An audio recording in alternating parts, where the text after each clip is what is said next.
मोदी 2.0 का पहला साल, और पहले साल पर आज तक पर हम एक बार फिर आपके साथ जुड़ रहे हैं। वैसे एजेंडा आज तक में तो दर्शक हमारे ठीक सामने बैठते हैं, लेकिन आज ऐसी स्थिति नहीं है क्योंकि यह कोरोना का काल है, कोरोना का संकट काल है। और हम अपने इस एजेंडा की शुरुआत थोड़ी सी सोशल डिस्टेंसिंग के साथ कर रहे हैं रक्षा मंत्री के साथ। राजनाथ सिंह जी, बहुत स्वागत है आपका। बहुत बहुत धन्यवाद।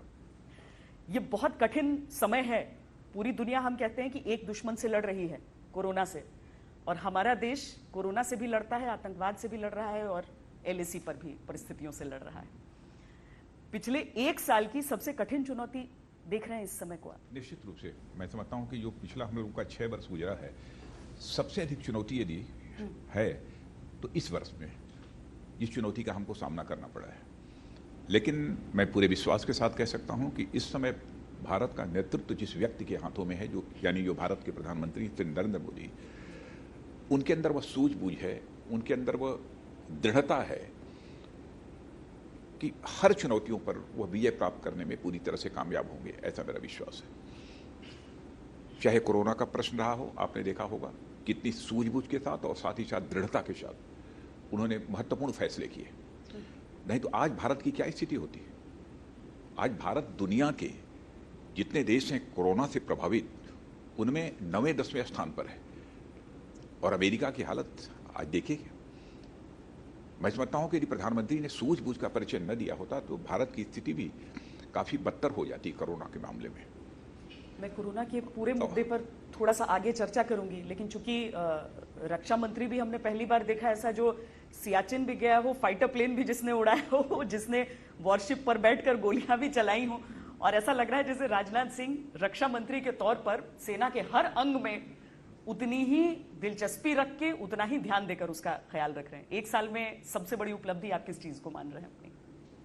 रक्षा मंत्रालय की दृष्टि से मैं उपलब्धि कहूँ, देखिए, एक तो तीनों हमारी जो सर्विसेज हैं, यानी वायुसेना और हमारी आर्मी, एयरफोर्स और नेवी, इन तीनों के बीच ज्वाइंटमैनशिप लाने का है यह प्रयास लगभग 15-20 वर्षों से चल रहा था, लेकिन वह काम नहीं हो पाया।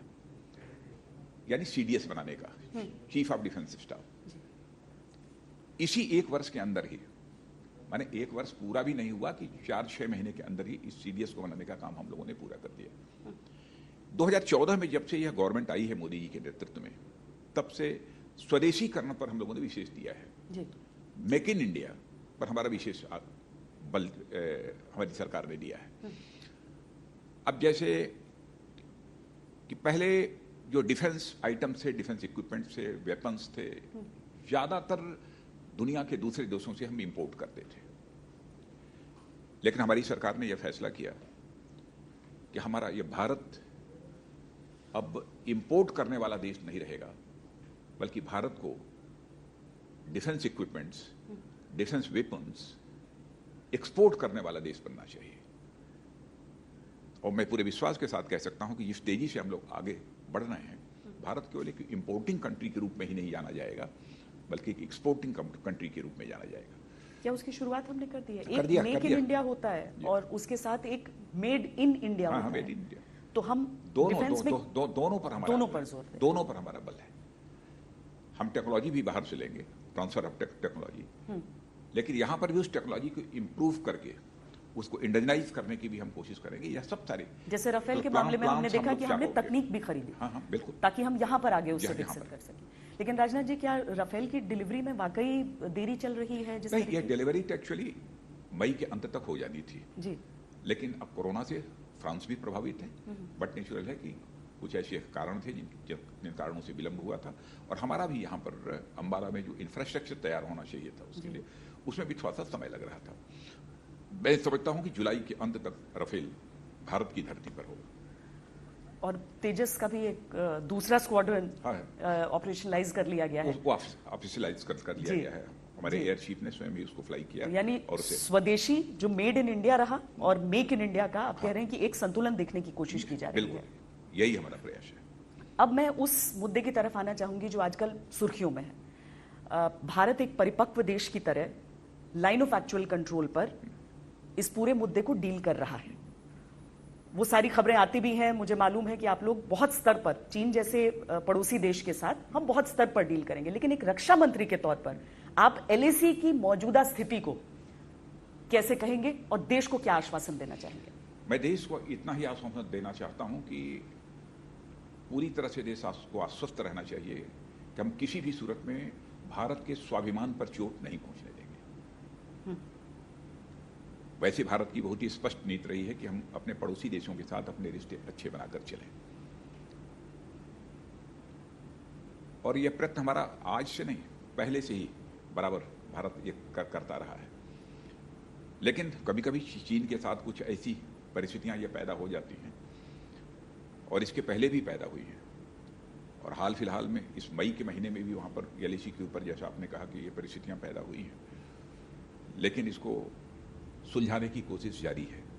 आपने चाइना के भी प्रेसिडेंट का भी स्टेटमेंट देखा होगा, पढ़ा होगा समाचार पत्रों में, और चैनल्स पर भी आपने देखा होगा उसे। उन्होंने स्पष्ट रूप से कहा कि हम डिप्लोमेटिक डायलॉग के द्वारा हम इस मामले को रिजॉल्व करना चाहते हैं। भारत की भी यही कोशिश है कि तनाव किसी भी सूरत में न बढ़े, बल्कि मिलिट्री लेवल पर यदि बातचीत करनी है तो मिलिट्री लेवल पर बातचीत करके, डिप्लोमेटिक लेवल पर बातचीत करनी है तो डिप्लोमेटिक लेवल पर बातचीत करके उस मामले को सुलझाया जाना चाहिए। और इस समय मैं जानकारी देना चाहता हूं कि मिलिट्री लेवल पर और डिप्लोमेटिक लेवल पर इस समय चाइना के साथ बातचीत चल रही है, क्योंकि वास्तविक और नियंत्रण, स्वयं चाइना ने भी इच्छा व्यक्त की है जी, इस मामले को सुलझाने की। यानी मध्यस्थता का कोई स्कोप नहीं है, जो अमेरिका की तरफ से कहा जाता है, मध्यस्थता का कोई स्कोप नहीं। कल हमारी जो वहाँ के डिफेंस मिनिस्टर अमेरिका के होते हैं, जिन्हें कि सेक्रेटरी डिफेंस बोला जाता है, उनके साथ भी हमारी बातचीत हुई थी। मैंने उनको ये बताया कि भारत में स्वयं इस प्रकार का एक मैकेनिज्म हम लोगों ने पहले से ही डेवलप कर रखा है कि यदि किसी भी प्रकार की कोई प्रॉब्लम भारत और चाइना के बीच खड़ी होती है तो उसे मिलिट्री डायलॉग और डिप्लोमेटिक डायलॉग के द्वारा हम उसको रिजॉल्व करते हैं। यह बात कल मैंने सेक्रेटरी डिफेंस जो यूएस के हैं उनको भी मैंने कहा है, और वह मैकेनिज्म है हमारा, उस आधार पर बातचीत चल रही है। क्योंकि चीन के साथ जो हमारी सीमा रही है, ये तो हमेशा से एक विवाद का कारण रहा है, और वो परसेप्शन की बात आ जाती है इस वजह से। परसेप्शनल डिफरेंसेस रहे हैं, भारत चीन की सीमा को लेकर परसेप्शनल डिफरेंसेस तो रहे हैं, इस सच्चाई को कोई नकार नहीं सकता। लेकिन आज कोई हमें आर्म ट्विस्ट नहीं कर सकता है 1962 की तरह। कोई प्रश्न ही नहीं, इसके बारे में तो सोचा भी नहीं जा सकता। देखिए, एक तो देश के पास एक सशक्त नेतृत्व भी है, सक्षम नेतृत्व भी है, देश का मस्तक कभी झुकने नहीं देंगे, यह भरोसा तो देश की जनता को है। मैं समझता हूं देश की जनता को मुझे आश्वस्त करने की जरूरत नहीं है, देश की जनता को यह भरोसा है। राजनाथ जी, बहुत सारे लोगों को उन रिपोर्ट से भी बड़ा डर लगा कि बड़े अंदर तक घुस आए हैं चीनी सैनिक, ऐसा है या सब, मतलब पूरी स्थिति हमारे नियंत्रण में है? देखिए, चाइना का बहुत पहले से यह मानना है कि लाइन ऑफ एक्चुअल कंट्रोल है। हाँ, कुछ स्थानों पर तो वो स्वीकार करते हैं, कुछ स्थानों पर मानते हैं कि भाई लाइन ऑफ एक्चुअल कंट्रोल ये जो है वह लाइन नहीं है जो कि भारत और चाइना को जो विभाजित करती हो जी। तो उनका क्लेम है कि आगे तक है, और हम लोगों की भी कुछ स्थानों पर इसी प्रकार की एक धारणा है। तो हमारी पेट्रोलिंग कभी एलएसी तक होती है, कभी उनके लोग भी एलएसी क्रॉस करके इधर आ जाते हैं।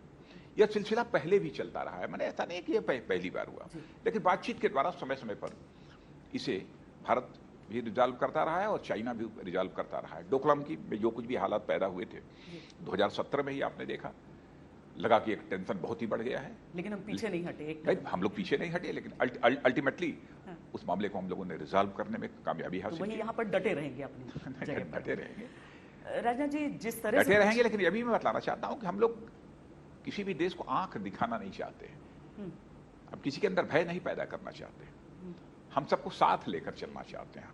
हमारी कोशिश यही है। नेपाल से भी डिफरेंसेस ऐसे ही रिजॉल्व हो जाएंगे? हाँ, नेपाल के भी जो भी लिपू लेक को लेकर जो थोड़ी प्रॉब्लम खड़ी हुई है, मैं समझता हूं कि बातचीत के द्वारा ही हम लोग उसको क्योंकि रिजॉल्व उनसे तो रिश्ता माना जाता है। नहीं, वो तो प्रधानमंत्री ने भी कहा था कि वो हमारे रिश्तेदार हैं, हमारे रिश्तेदार क्या, बिल्कुल पारिवारिक मानते रहे नेपाल। भारत नेपाल तो पारिवारिक है, भाई की तरह है, तो वो नियंत्रण में है। हाँ, नियंत्रण में है पूरी तरह से। कहीं पर कोई बातचीत, कहीं कोई प्रॉब्लम है तो हम मिल बैठकर बातचीत करके उसका समाधान निकालेंगे। पिछले एक साल में जो सबसे बड़ी चीज, जब तक कोरोना तो चलिए एक बीमारी के तौर पर हम देख रहे हैं, लेकिन जो सबसे बड़ी चीज जिसकी कोई कल्पना नहीं कर सकता था वो था कि आप लोगों ने धारा 370 को हटा दिया। कितनी धमकियां मिली थी कि अगर हाथ भी लगाया गया तो क्या से क्या हो जाएगा, लेकिन कश्मीर उसके बाद जला नहीं, शांत रहा। लेकिन आपको लगता है कि धारा 370 हटने के बाद अगर कुछ दिल आहत भी हुए थे वहां पर, मैं स्थानीय लोगों की बात कर रही हूँ, राजनीति के लिए, उनसे जुड़ गया है कनेक्शन, वापस तार जुड़ गए? पहली बात तो मैं ये कहना चाहूंगा, चाहे धारा 370 का प्रश्न हो, चाहे सिटीजनशिप अमेंडमेंट एक्ट का प्रश्न हो, चाहे एनआरसी का प्रश्न हो, इन सब सारे मुद्दों की चर्चा हम लोगों ने अपने चुनावी घोषणा पत्र में भी की थी। भारतीय जनता पार्टी यह मानती है कि चुनावी घोषणा पत्र में वही चीजें शामिल की जानी चाहिए जिन पर कि हम सरकार बनने के बाद अमल कर सकें, जिन्हें हम पूरा कर सकें, वही वादे करने चाहिए। आपने देखा होगा कि इस बीच जो भी हम वादे चुनावी घोषणा पत्र में हम लोगों ने किए थे, सारे वादों को पूरा किया है, क्योंकि उसी के आधार पर ही हमने जन समर्थन हासिल किया है। भारत की राजनीति में नेताओं की वर्ड्स और डीड्स, कृति और कथन, दोनों में अंतर होने के कारण जो एक विश्वास का संकट पैदा हुआ, उस विश्वास के संकट को भी हमारी सरकार ने मोदी जी के नेतृत्व में उस चुनौती को स्वीकार किया। हम भारत की राजनीति से उस विश्वास के संकट को समाप्त करना चाहते हैं, इसलिए जो कहा है वह सारी चीजें हमने पूरी की हैं। अब जहां तक जम्मू कश्मीर के डेवलपमेंट का प्रश्न है, मैं पूरे विश्वास के साथ कह सकता हूं कि हमारी सरकार पूरी तरह से कमिटेड है कि जम्मू कश्मीर का डेवलपमेंट तेजी के साथ होगा। अभी कुछ वैसे कभी भी इसके पहले भी जो 2014 से लेकर 2019 तक का जो कार्यकाल हम लोगों का रहा है, उसमें भी जम्मू कश्मीर के साथ कोई भेदभाव नहीं किया। मैक्सिमम फंडिंग डेवलपमेंट के लिए यदि किसी स्टेट को हम लोगों ने की है तो जम्मू कश्मीर के लिए ही की है। नहीं, पर क्या जमीन पर लोग इस बात पर यकीन कर रहे हैं? आप चूंकि संवाद भी करते रहते हैं, आप देखिए, बहुत सारे लोग यकीन भी करते हैं, लेकिन कुछ ऐसी ताकतें थीं जो गलतफहमी पैदा करने की बराबर उनकी द्वारा कोशिश की जाती रही है। बहुत सारे वहां पर युवा हैं जो राजनीति में आए हैं नया नया, क्योंकि वहां का पूरा पॉलिटिकल स्ट्रक्चर एक तरह से बदल, हालात बदलेंगे, हालात बदलेंगे कश्मीर का डेवलपमेंट तेजी के साथ होगा। पाकिस्तान को डर लग जाता है कि हालात अब बदलेंगे तो कहीं पीओके तक, और कश्मीर भविष्य में फिर से भारत का ही नहीं बल्कि विश्व के आकर्षण का एक केंद्र बनेगा। नहीं, सिर्फ जितना अभी हिस्सा यहाँ पर हम देख रहे हैं या जिस पर पाकिस्तान का अवैध कब्जा है वहां भी? पीओके का जहां तक प्रश्न है, वो तो हमारी संसद ने भी उस संबंध में प्रस्ताव पारित किया है कि पीओके तो ये भारत का हिस्सा है। जी, मौसम तक बताना शुरू किया है। ये तो मानते ही हैं हम लोग। पर क्या ये संभव है राजनाथ जी? क्यों इतने सालों से प्रयास हुआ, जिस तरह से पाकिस्तान वहां पर जाकर काबिज हो गया, यूनाइटेड नेशंस तक को बुला लिया गया उस समय, उसके बाद न जाने कितने समझौते हो गए, लेकिन पीओके क्या वाकई संभव है कि एक बार पूरे उस मुकम्मल नक्शे को हम देखेंगे जो बचपन से पढ़ते हैं? भारत तो यही मानता है कि पीओके यह भारत का ही हिस्सा है, और हो भी सकता है। आपको किसी संभावना को, आप कह रहे हैं सारे वादे पूरे हो गए, कुछ नए वादे जुड़ जाएंगे? किसी संभावना को नकारा नहीं जा सकता, कब क्या होगा कुछ कहा नहीं जा सकता, लेकिन भारत तो मानता है कि पीओके हमारा है। अभी कुछ दिनों पहले वहां पर एक गाड़ी बरामद हुई जिसमें लगभग 45 किलो एक्सप्लोसिव्स रखे हुए थे, और लगा जैसे बहुत राहत की सांस लोगों ने ली कि पता नहीं पिछले साल पुलवामा मैं समझता हूं कि ये जो गाड़ी बरामद हुई है बहुत बड़ी कामयाबी हमारी सेना की और हमारे पैरामिलिट्री फोर्सेस की और जम्मू कश्मीर पुलिस की और इंटेलिजेंस की ये कामयाबी रही है।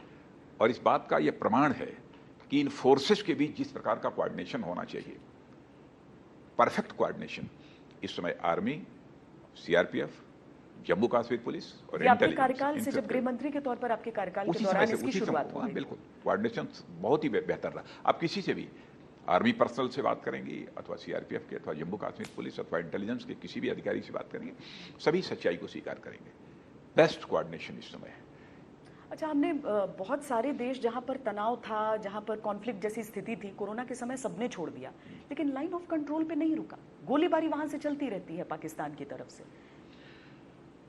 अब पता नहीं क्यों मुझे कभी कभी लगता है कि शायद भारत का विरोध करते रहना, इसी पर वहां की सरकार का अस्तित्व ही टिका रहता है या क्या है, कुछ कहा नहीं जा सकता।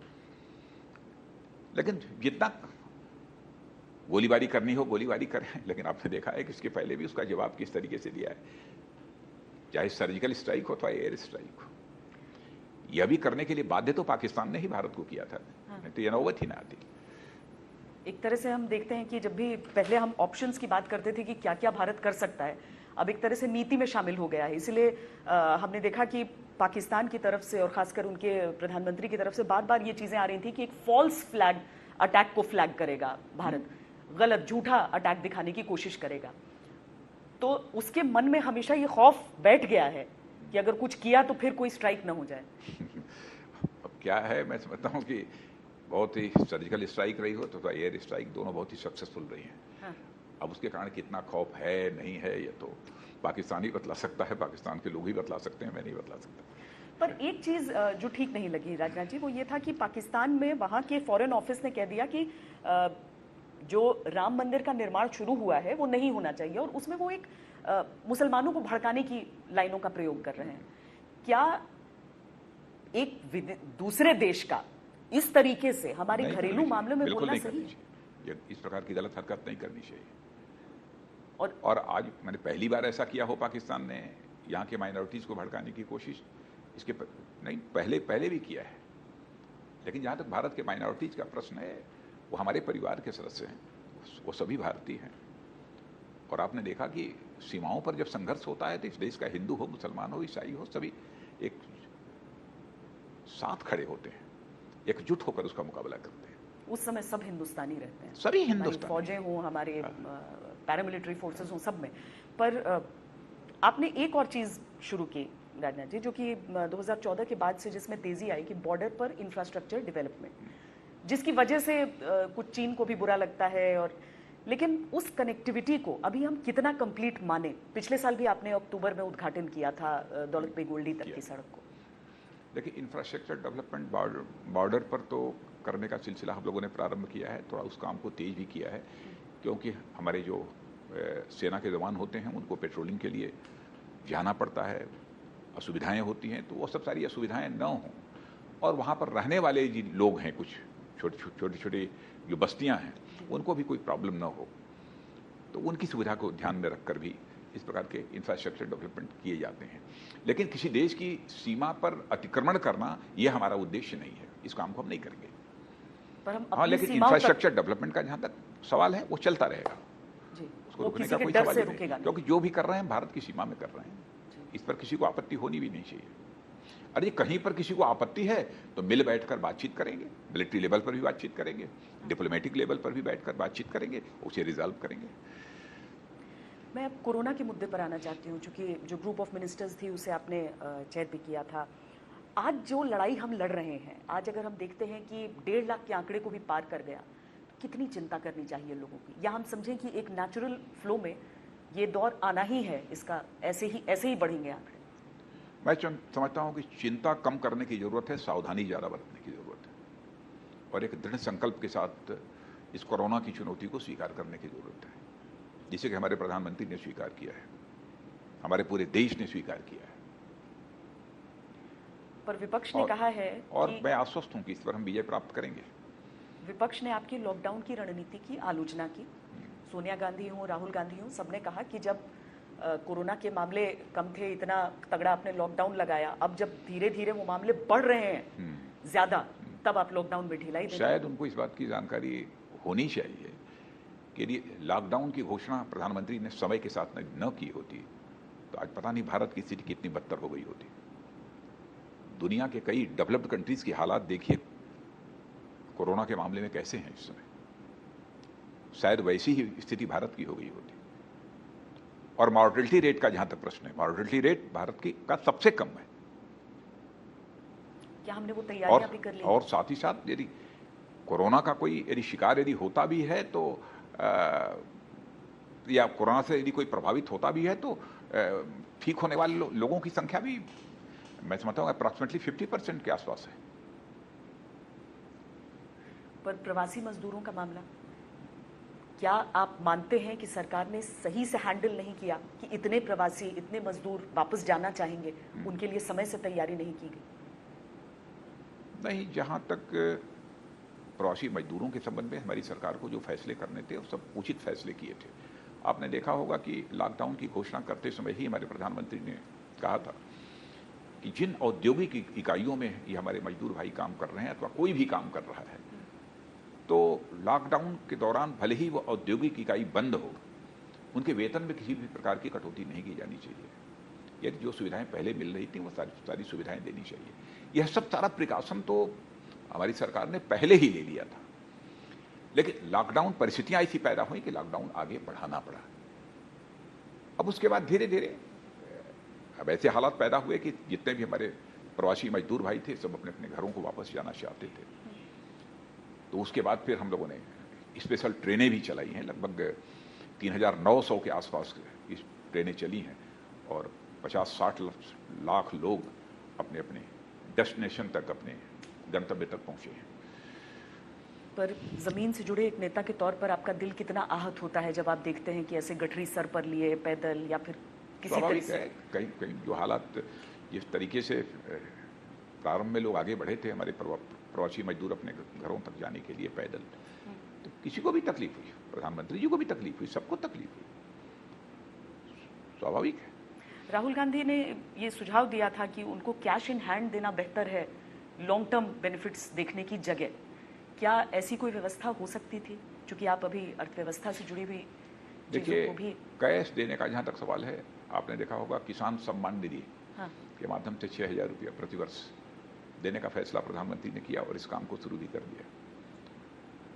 और इतना ही नहीं, प्रधानमंत्री जनधन योजना के अंतर्गत जो अकाउंट्स खुले हैं, तो समाज का शायद ही कोई ऐसा वर्ग बचा होगा, बड़े गरीबों में मैं बात कर रहा हूँ, किसानों में, गरीबों में, मजदूरों में, जिसको किसी न किसी प्रकार की आर्थिक सहायता उसके माध्यम से न मिली हो।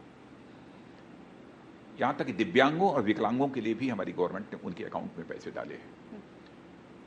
हमारी जो बुजुर्ग महिलाएं हैं उनके खाते में भी हमारी गवर्नमेंट ने अब तक 1,500 रुपए उनके खाते में डाले हैं। इस काम को तो कर ही रहे हैं। समाज के सभी वर्गों की चिंता हमारी ये गवर्नमेंट कर रही है और मैं समझता हूं कि ऐसी संकट की घड़ी में किसी को राजनीति नहीं करनी चाहिए। सारी राजनीतिक पार्टियों को एकजुट होकर इस चुनौती का मुकाबला करने के लिए साथ खड़े होना चाहिए। पर अभी की परिस्थितियों को देखकर लग रहा है कि और लॉकडाउन की आवश्यकता होगी देश को।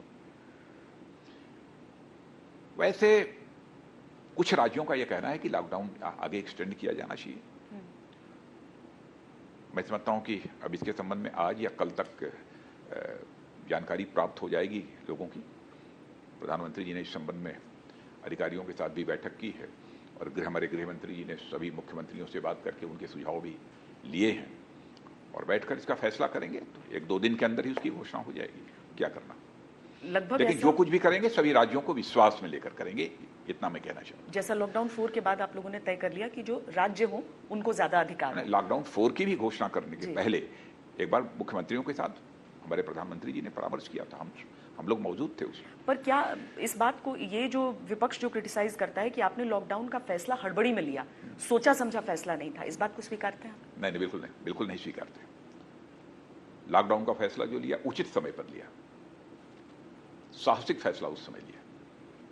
हमने प्रतीक्षा नहीं की जब कोरोना पेशेंट यहां पर बढ़ जाए भारत में तब उसके बाद हम लॉकडाउन की घोषणा करेंगे, इसकी प्रतीक्षा नहीं की। यह लगा कि गंभीर परिस्थितियां पैदा हो सकती हैं, निर्णय कर दिया।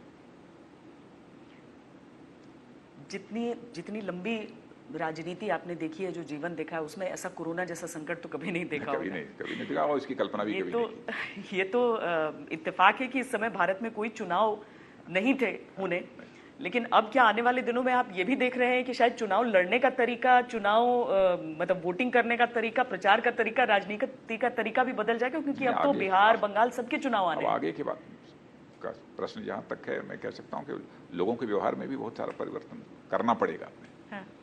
लोगों से किस तरीके से मिलना जुलना, किस तरीके से बातचीत करना, कितनी डिस्टेंसिंग रखना।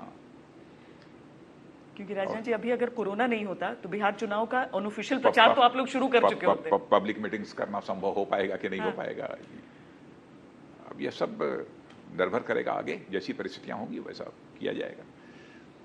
लेकिन चुनौती को स्वीकार किया है तो किया है।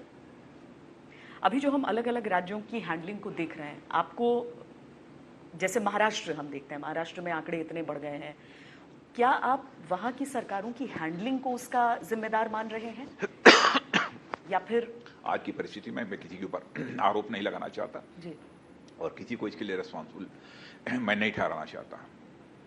कहीं पर भी यदि यह संकट यदि बढ़ा है तो मैं समझता हूं कि सभी को उसमें सहयोग करना चाहिए, किसी की आलोचना ऐसे समय नहीं करनी चाहिए जी। कोई भी सरकार ये नहीं चाहेगी कि हमारे राज्य में कोरोना पेशेंट्स बढ़ जाए। लेकिन अब समन्वय देख रहे हैं आप राज्यों से, क्योंकि बीच में कुछ टकराव की, जैसे ममता बनर्जी थोड़ी नाराज हो गई। जहां तक केंद्र का प्रश्न है, हाँ। सभी राज्यों के साथ हमारा समन्वय बहुत ही अच्छा है। और आपने देखा कि ये एम्फॉन या साइक्लोन जब आया था तो प्रधानमंत्री जी चटपट जो है पश्चिम बंगाल पहुंचे, वहां पर वहां के मुख्यमंत्री ममता जी भी मौजूद थे और उन्होंने 1000 रुपए की आर्थिक सहायता की भी घोषणा की है। जी जी।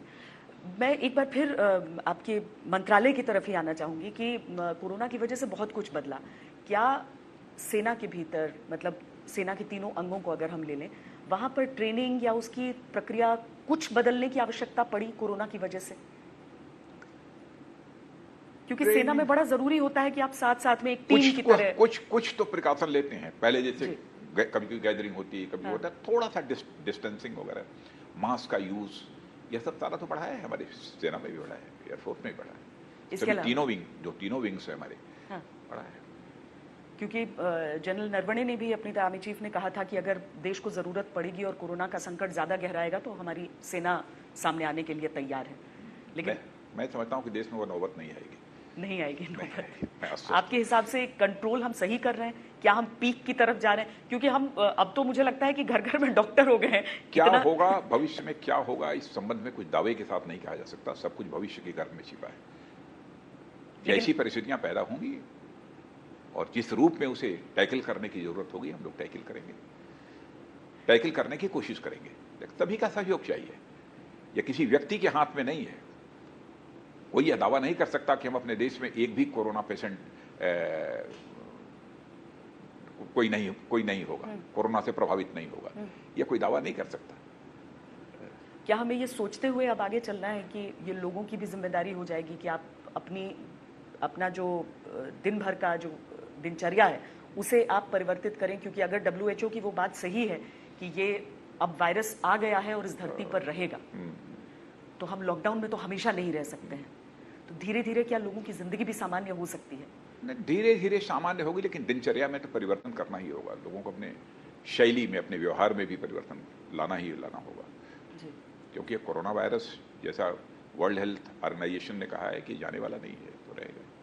राजनाथ जी, 1 साल ये जो बीता है मोदी 2.0 का, और 6 साल जो कुल सरकार के पूरे हो रहे हैं पहले और दूसरे कार्यकाल में, आपने गृह मंत्री के तौर पर भी जिम्मेदारी निभाई, रक्षा मंत्री के तौर पर भी अब जिम्मेदारी अपनी निभा रहे हैं।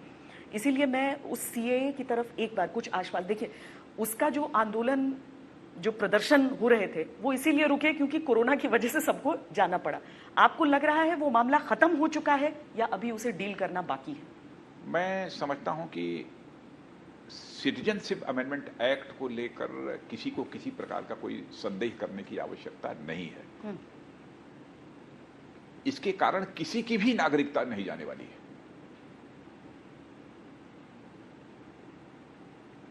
इसलिए इसको लेकर किसी को परेशान होने की कोई जरूरत नहीं है।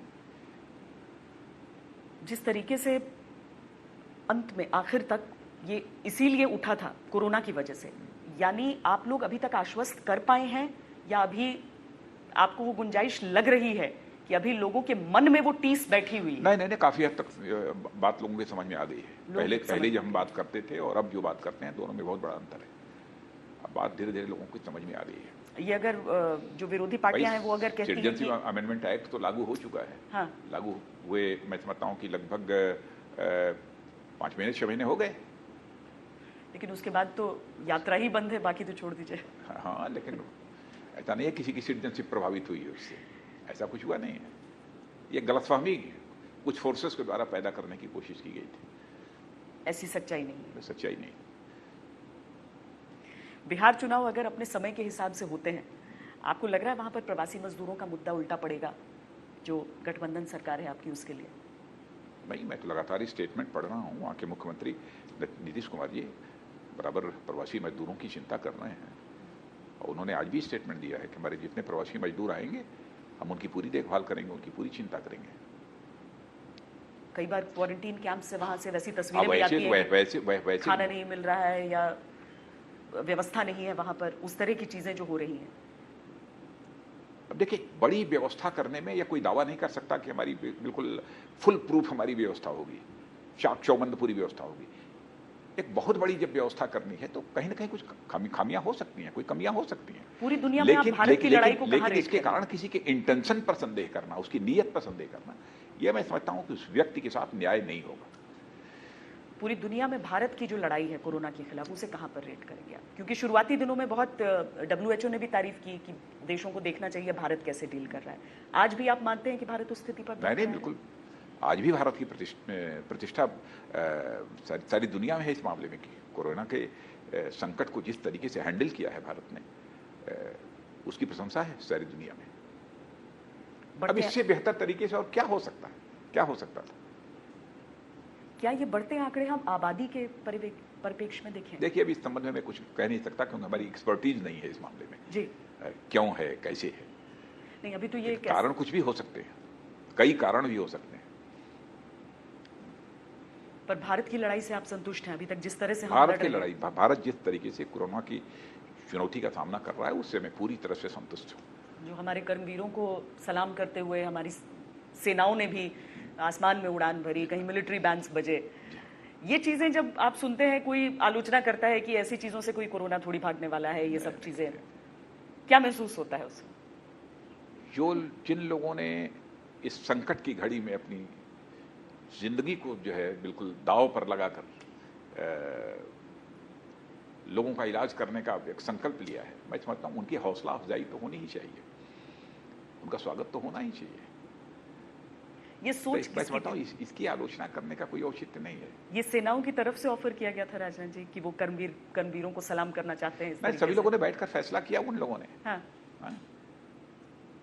अच्छा, सीडीएस का जो ये ऑफिस है, जैसे इतने सालों से कोशिश हो रही थी कि जो तीनों सेनाएं हैं उनका एक समान कंट्रोल रहे तो बेहतर कोऑर्डिनेशन रहेगा, और इंटीग्रेटेड बैटल ग्रुप्स भी हमने देखे कि तीनों सेनाओं की टुकड़ियों को एक साथ मिलाकर किस तरीके से हम ज्यादा एफिशिएंट हो सकते हैं वहां पर। क्या सीडीएस का ऑफिस आज की तारीख में आपके हिसाब से पूरी तरीके से ऑपरेशनलाइज हो चुका है, या अभी हम उसे ज्यादा सिंबॉलिक माने? नहीं, सिंबॉलिक नहीं, इफेक्टिवली इस समय सीडीएस की ऑफिस काम कर रही है, कहीं पर कोई प्रॉब्लम नहीं है, पूरी तरीके से इफेक्टिव है, पूरा कोऑर्डिनेशन पूरी तरह से जो भी जिम्मेदारी सौंपी गई है सीडीएस को, सीडीएस अपनी उस जिम्मेदारी का निर्वाह कर रहे हैं। राजनाथ जी, क्या स्वदेशीकरण मॉडर्नाइजेशन के रास्ते में अड़ंगा तो नहीं होगा? कभी नहीं। स्वदेशीकरण और आधुनिकीकरण एक दूसरे के विरोधी नहीं है, बल्कि यह एक दूसरे के पूरक होंगे। जब प्रधानमंत्री ने भी ये अपील की, उसी दौरान आपने भी वो घोषणा की कि किस तरीके से भारत आत्मनिर्भर हो सकता है। इसमें हमने पहले देखा कि कई फैक्ट्रीज लग रही थी जो हमारे जवानों को इतने सालों तक जो बंदूकों का इस्तेमाल करना होता था वो आतंकियों से भी कमतर हुआ करती थी, बाकी देशों से तो छोड़ दीजिए।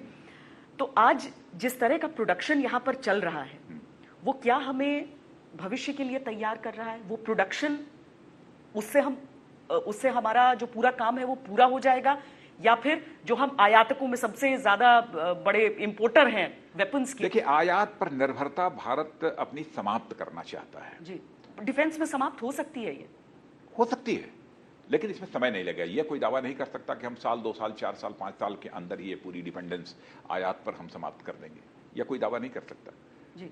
लेकिन हमारा प्रयत्न यही है और उस दिशा में हम तेजी के साथ अब आगे बढ़ रहे हैं। पहली बार ऐसा हुआ है कि भारत को अब जितने भी रक्षा उत्पाद हैं अथवा रक्षा से संबंधित जो हथियार हैं उनकी आयात करने की जरूरत न पड़े, बल्कि भारत अपने को इस रूप में डेवलप करे ताकि भारत दुनिया के दूसरे देशों को एक्सपोर्ट कर सके। जी, लेकिन पहले तो अपना, मतलब आपने एक्सपोर्ट करने का भी टारगेट बना लिया है कि पहले हम अपनी काम के लिए तो बना पाएंगे। अभी हमारी कोशिश यही है और यह काम हम लोगों ने, और वो एक्सीलेंट क्वालिटी रहेंगी और वो क्वालिटी बहुत बढ़िया रहेगी।